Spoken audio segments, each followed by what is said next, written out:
Chai Elul is the Yom who led us from Baal Shem Tov and Alter Rebbe. Chai Elul is the birthday of the Baal Shem Tov and the Alter Rebbe.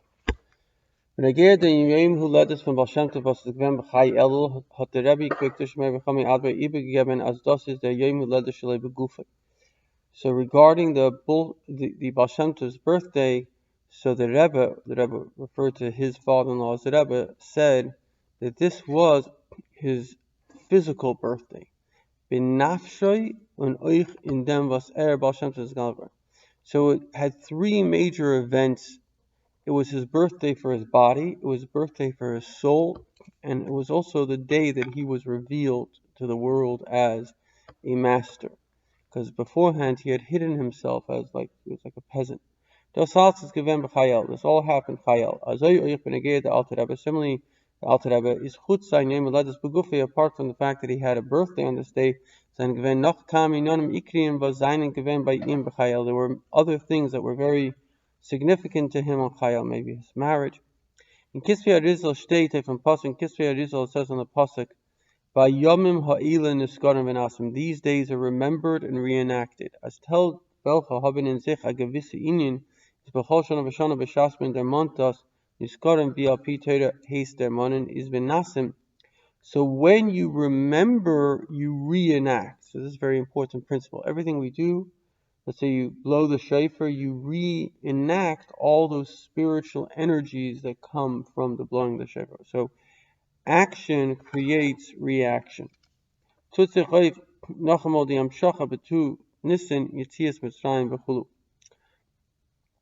example, when we have the Seder, we're reenacting, we're redrawing the spiritual forces that redeemed us then, and they redeem us maybe more spiritually, but they redeem us now as well.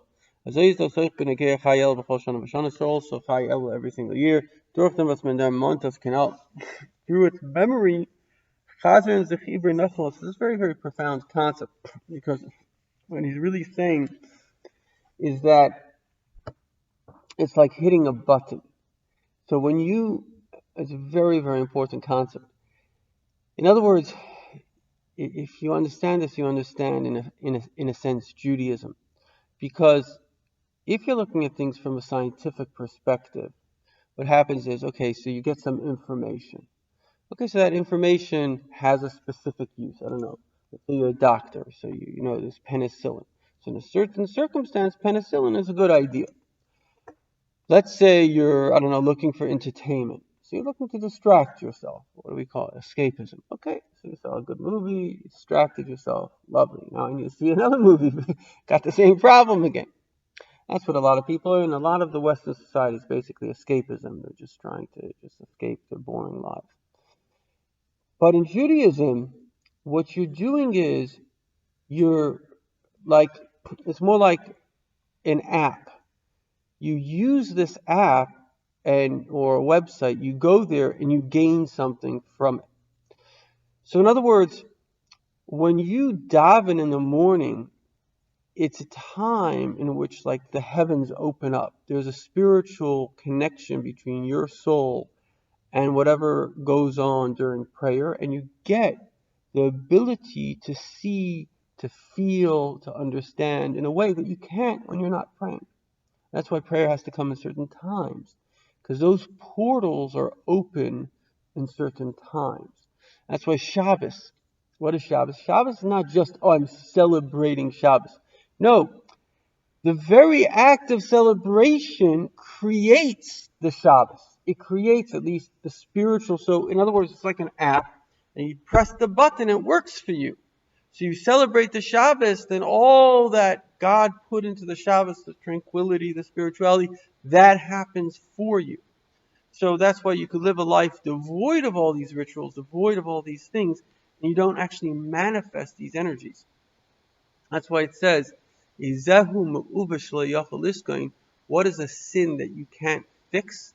A person who didn't say Shema in the right time. So you say, wow, that's a pretty harsh statement. But the answer is because at that moment you could have connected yourself to these energies, and conversely you could have brought these energies into this world, but you missed that opportunity. So for example, I say, you didn't go to work today, you're not getting $10. Okay, very good. You go to work tomorrow, but those $10 you lost. And so, in other words, once we understand, so Judaism, in fact, is giving you mechanisms of, you can call it connection, but more specifically, each connection is a specific, there's 613 mitzvahs, they correspond to what's called the 613 like parts of the body of the king, and our soul has 613 parts. So each thing, like the tefillin, correspond to the mind, and they actually draw down, and as we've seen, you even see it with auras, they draw down these energies which are specific for a mezuzah, specific for protection, all these things. I just put up mezuzahs. Somebody on shem, she had a lot of back trouble for a long time, so we just put up mezuzahs. How many mezuzahs? 16 mezuzahs. And in case anybody ever worries about how much mezuzahs cost, think about Olympia, York. You know Olympia, York? The Reichmans, they built 4 skyscrapers. Each mezuzah cost 50 pounds. So that was 50 pounds, which is like, I don't know, like $70 or something. Yeah. They put on every single office, every doorway, because they owned the building. They were the 4th wealthiest family in the world. So 15 pounds equal what? Well, roughly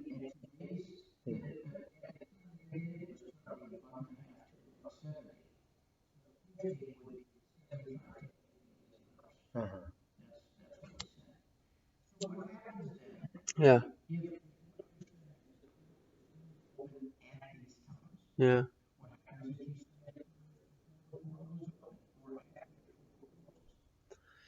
So, well, I don't. Right.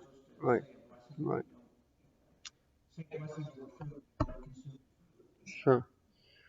I think that the great opportunity, in a certain sense, is not there. Well, it's not terrible, but I'm saying you're losing the. Yeah. Yeah.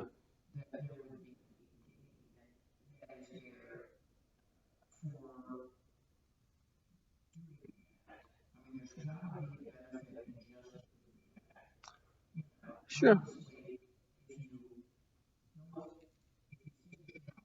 Yeah.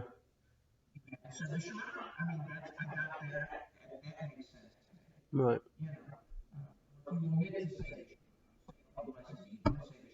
Right. Right. Yeah.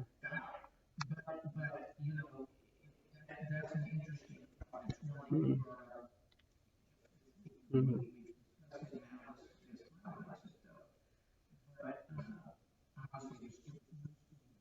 Mm-hmm. Yeah.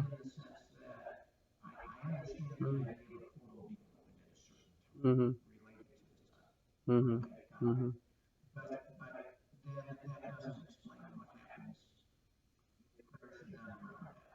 Right.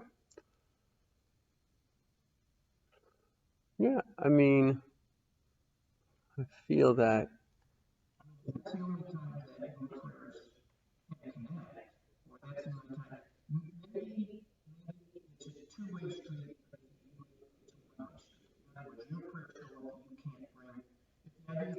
In a sense, I think so, in a sense, but yeah, and it's also it's almost like, if you let's say you go to I don't know, you go to the doctor. So he comes, I don't know, let's say the doctor opens his office, or whatever. He comes into his office at 6 o'clock in the morning. He opens at 7. So if you come to 7, he's like, welcome. And let's say you're Nudge. So you come at 6:30. So the doctor's a nice guy, but he's like, okay, you know what I mean? So 7 o'clock is the time. That's where it's like the whole thing's functioning properly. So it's interesting. I mean, it brings up a very interesting concept, which is, okay, so Shabbos comes in for me different to the time than for you. Why? Because you're in California. So when is Shabbos? So it seems like there's sort of like the time below corresponds to heaven above, and this is brought down in Jewish law. So it's like for you, Shabbos is now, which would almost indicate that it's a very personal. It's almost like we all have our own, in a certain sense, reality. And because if you're living here, the time zone is different. Right, it's related to,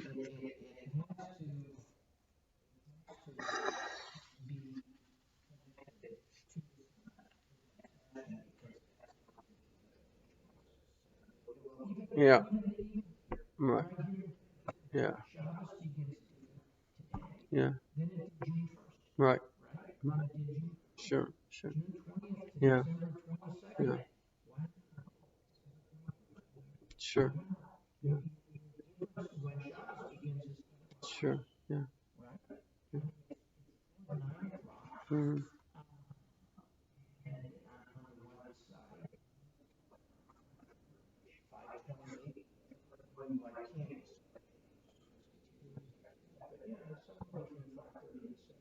yeah,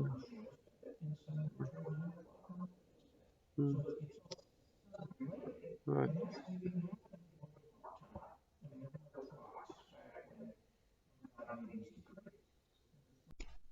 Udvarai asher samti beficha, the words that I will place in your mouth. That sometimes it even goes the reverse, that the words you're saying are actually like God saying those words. So I mean, once you get into the realm, and this is, you just finished the Tanya, in a certain sense, this is very much a critical point of the Tanya, that you're drawing from different realms, right? He speaks about the realm of Klippa and the realm of Kedusha, the realm of unholiness and the realm of holiness. And a lot of the point of the Tanya is that when you're doing a mitzvah, what's happening is that because now we understand that everything is energy. But the question is, who's making that energy? Where's that energy coming from? So a very good example for this is you could be working for two companies, or even better example, you could be working for two governments. Let's say, please forgive me Russians, but let's say you're working for the American government. So you're here to, spread stability, peace, and democracy. Or you could be working for the Russian government and you're here to spread, communism and instability and stupidity. Now you're both working for the government. Let's say you're a top, whatever it is, a scientist, a spy, whatever it is. But the point is, and your life could be exactly the same wife, the same kids, but the salary is coming from a very different source. And so the point is that when we're fulfilling the will of Hashem, our very existence comes from the realm of holiness. But if we, God forbid, cut ourselves off from that realm, I become an Obama, cult, so then where's Obama getting his energy from? The forces of hate and the forces of negativity. So then you're becoming part of that. I mean, maybe it could be a person who's just naive and so he doesn't mean it in a bad way. But the point is that a person is like a very real situation, because that which is klippa, that which is evil, does not get direct energy from God. It goes through the negative forces. And so, anyway, so it's a big subject. Yeah. Right. Star Wars! Simple! Back to Star Wars! It all goes back. Yeah. Yeah. Yeah. Right. Yeah. Yeah.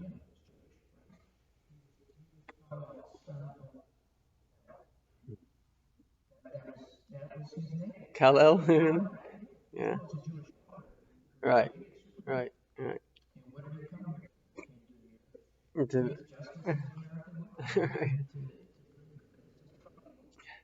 And Norman, Shlomo would always say that actually the guy who made Superman, his haftarah for his bar mitzvah parsha was Malachi, which finishes the idea of the like, what does God ask of you, but to do like basically like truth, and well, to be more accurate, it's like justice, mercy, and walk humbly with God. So he says that he copied that into Superman.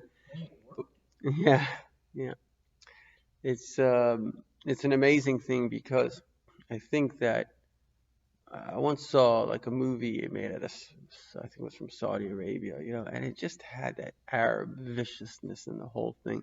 And it made me realize, I don't know what it is now, but at one point I think 11 out of the 12 Hollywood studios were owned by Jews. So Jews had a tremendous, it was so, our DNA was so hardwired for the value system, what they call the Judeo-Christian value system, so hardwired that all these movies that became part of culture that influenced so much, it like subconsciously totally permeated a culture that really enhanced the entire culture. It was an interesting thing. Yeah, Hollywood is a powerful force. Anyway, so let's hope it should be, yes, they've all fallen into the Obama Nazi cult. Yeah.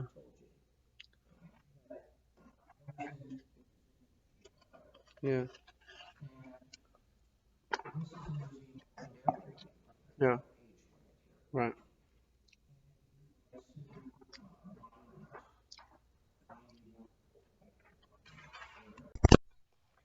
How you doing? Good. Okay. You're getting. Okay. Too much vitamin D is very. Yeah. Right. Right. So the point that we're saying is very important, that spirituality, Judaism is a interactive religion. Whatever we do creates a action, and the action creates a reaction. The reaction creates a inspiration. Inspiration creates kind of a movement, and so we're consistently growing in a very holistic way. Similarly, Chai every single year. Durch dem, was wir in dem Montos Kanal, because we're remembering it, chazren sich über noch einmal alle Unionen Hanal from Baal Shem Tov and from Alten Rebbe. So all the ideas of Baal Shem Tov and Alten Rebbe, by the way, as you mentioned, this is important to mention, the idea of a yahrzeit, it says that all the everything, every soul obviously has a mission. So everything that the person stood for, the good that they did, the energy for that is strong on the day of their yahrzeit. So there's a powerful energy. So this idea of remembering, and really there's a powerful energy for success in these matters on that day.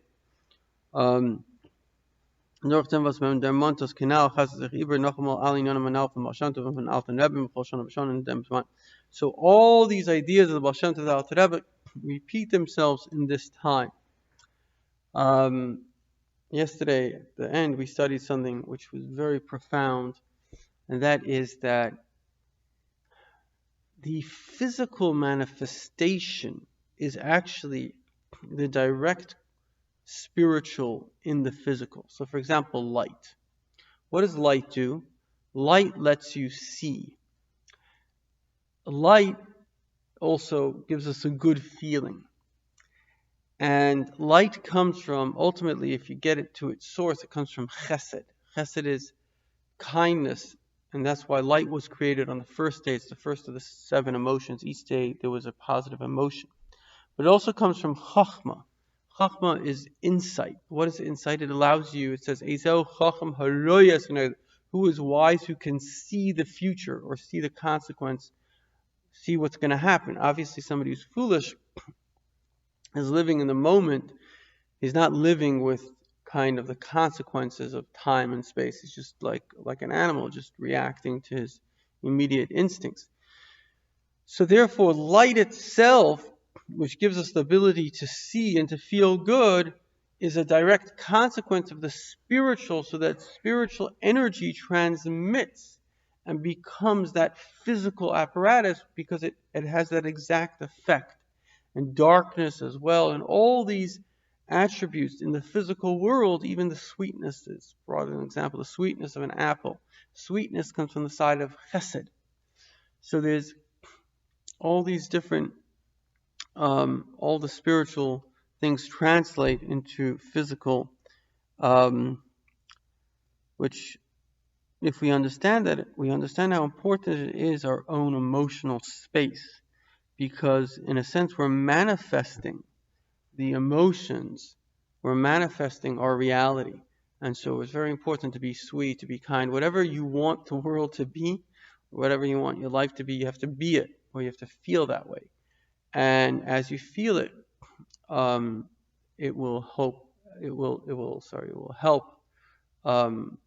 manifest that.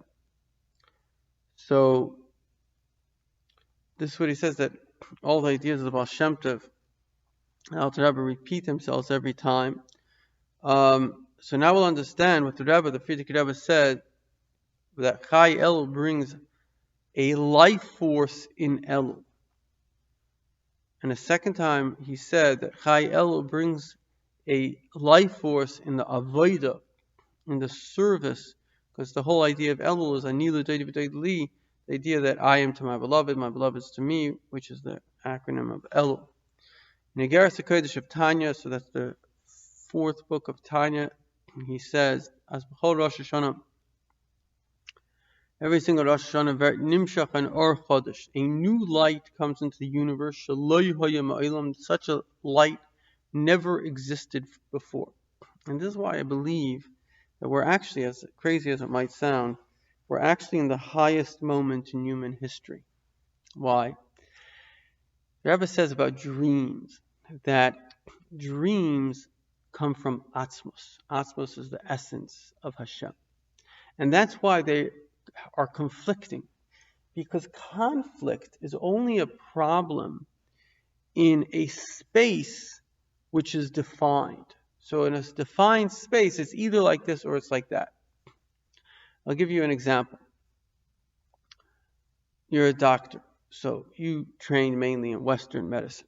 So Western medicine might be in conflict with, I don't know, let's call it Reiki, for example, entirely spiritual type of. But let's say you're God. You say Western medicine has benefits and Reiki has benefits. Now's the time to use Reiki. Now's the time to use Western medicine. So somebody that can, the mind really, and this is a sign of somebody who's coming to a debate from an intellectual or an emotional perspective. Emotions can't handle conflict. But the mind can handle conflict. If you're a doctor and I say, listen, I think your whole approach is wrong. I've got a Chinese approach, this thing, I don't know. You do this, energy systems, and you heal. So if you're emotional about medicine or about your way of life, then you can't handle it. So it's not the mind can't handle it. It's the emotions can't handle it. But if you're intellectual, and let's say you just care about helping people, so you say, yeah, let me hear what you got to say. Where's the science? What's the evidence? So in other words, Hashem, the mind, can handle all realities, obviously complementary realities, as they're complementary for a higher purpose, a higher goal, as they're manifesting. So the idea that, the world that Hashem made, there's nothing kind of more kind of close-minded than to think that there's I saw this line in the Beit HaTfutzot, the Diaspora Museum. I don't know if you're ever there in Tel Aviv. Nice museum. No. It's called Diaspora Museum. Right? Tel Aviv, yeah. So, anyway, so they have like different shuls. So there's a line there. And effectively the line was that God can be prayed to in every tongue. It's a very simple line, but very important line. I mean, if you think that I met this guy, I don't know, he was Catholic, or he was like, oh, you got to pray in Latin. Really? It's the only way you can pray to God is in Latin? So in other words, this famous story, Yossi Jacobson brings it, but I think it's a beautiful story, that this kid asks his father, what are you doing? So he says, I'm writing a letter to the Rebbe. So he says, oh, I want to write a letter too. He says, okay. So he's a 2-year-old kid, So he just makes a whole bunch of scribbles, and he gives it to his father. So the father doesn't know what to do. You send a bunch of scribbles to the Rebbe. He figures, whatever, you should do it. So he sends the letter, or maybe apologizes. And the Rebbe writes back, please tell your son a pan. A pan is a pidyon nefesh. It's like a deep spiritual connection. It's like before Rosh Hashanah, we write a pan. And he says, your pan has been accepted. Right? So a child's prayer is any less sincere than an adult's prayer? It's maybe even more sincere. Okay, maybe less sophisticated. But it's sincere. And talking about sophisticated, Dr. Efim Stuller is a Russian guy. He was I think was like a neurologist. So very bright guy. So I put on time with him quite often. So he said a good line, because he actually came closer to God. I mean, he grew up atheist in Russia. He came close about 70, but he's a real believer now. He's also come from a very scientific, very logical background. So he said, the essence of evil, it's a very profound line, is sophistication. Because a simple person has to be good. It's simple. It's like it's either good or it's bad. But when you're sophisticated, Obama, for example, he was sophisticated. He was a good speaker.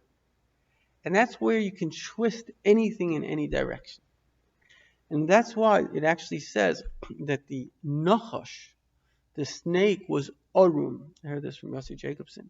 Arum also means he was the most sophisticated of all creatures.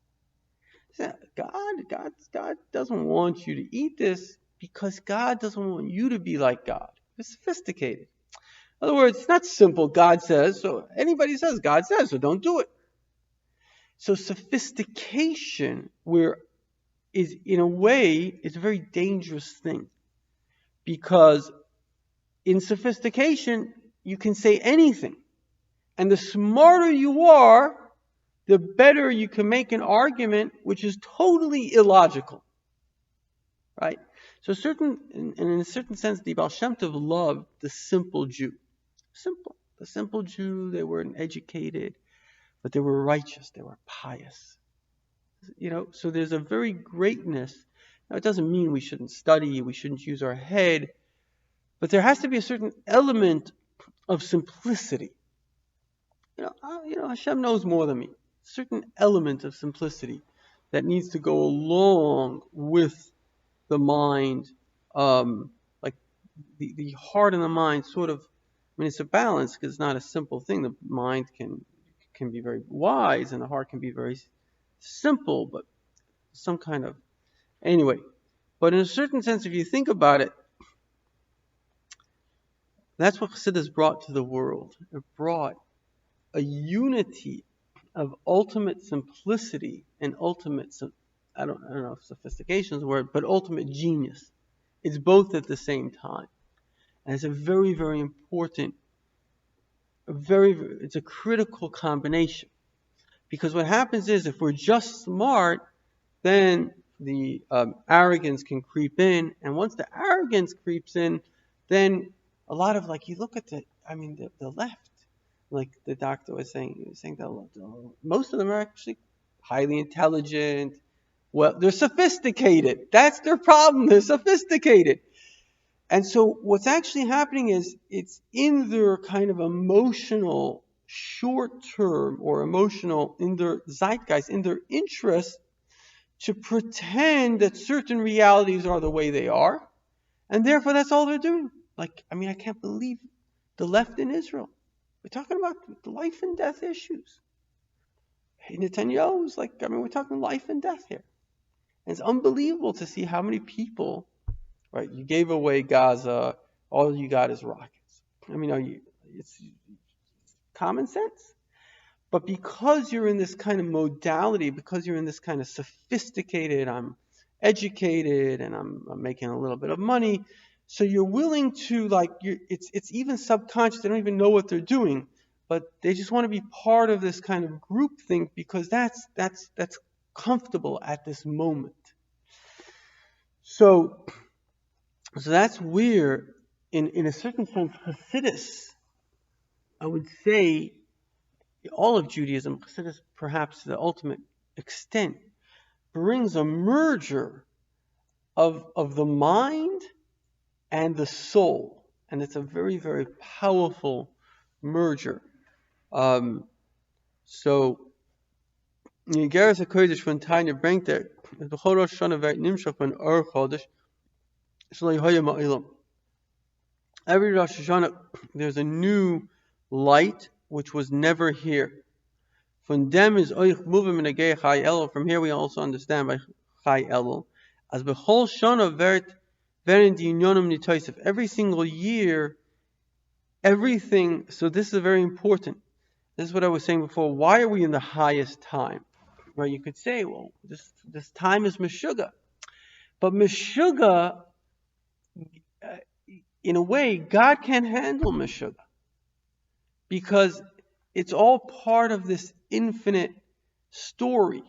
And within the Meshuggah, there's another story going on, which is this birth, the rebirth. I mean, the very fact that we're here around this table.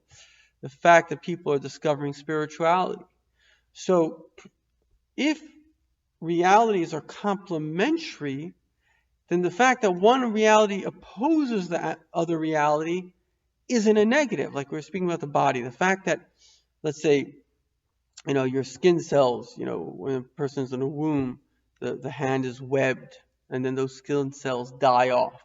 So that death is not a bad thing. It's a growth because it allows the fingers to be fingers.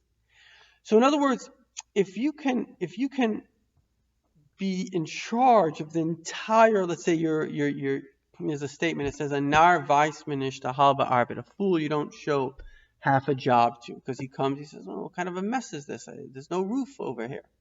He said, come back in 2 weeks, there'll be a roof. Right? So, in other words, we're in a state of the infinite, and in the infinite, there are like infinite possibilities, and so the negative possibilities don't impact, and the positive possibilities are still there, and that's why a dream, you can have craziness, and at the same time, you can have a message from God. Because it's within the realm of Atzmos, it can handle contradictions. And in a certain sense, the craziness is very important. Why? What does the craziness give you? Free choice. And so, if everybody was normal, you'd be automatically kind of peer pressured into being normal. So there's a ironically, for spirituality to truly occur as Hashem wants it, which is in a way of free choice, there has to be a lot of nuts going on at the same time. As b'chol Rosh Hashanah v'ert nimshach and Or Chodesh le'hoyim ha'olam, every Rosh Hashanah, a new light, you need the key, comes that never was in the whole world. Yeah, no problem. Is, just to conclude this idea, even though it's a very long talk, we're just doing the first 2 chapters, but so even though, so we're saying, okay, Chai Elul, we just had Chai Elul. Massive energy came into the world, and yet we may not feel that energy, but that energy did come. Rosh Hashanah is coming. It's going to be a higher Rosh Hashanah than ever happened in human history. And even though you may not be aware of it, but its manifestation is manifesting. And it will create, obviously nothing God says, my thoughts are not your thoughts. What does that mean? He says that when I say something, it manifests. So, in other words, with whatever energies have come into the world, they didn't come for no reason. They came for a reason. They came to manifest. And they'll hit the target somewhere along the line. This is a very comforting thought. The reason it's comforting is because as long as you are walking with God, God is walking with you. And the fact of the matter is that you're going to, definitely life is about kind of realizations and spiritual growth and, goodness and kindness. So, it's the physical obviously is there as a house for the spiritual. And so as long as you're like getting onto that spiritual path, the spiritual path is getting onto you as well. And so therefore you're definitely on a path which towards basically infinite enlightenment, which doesn't mean that we go into nirvana, but it means that kind of nirvana comes to us. We'll conclude with that.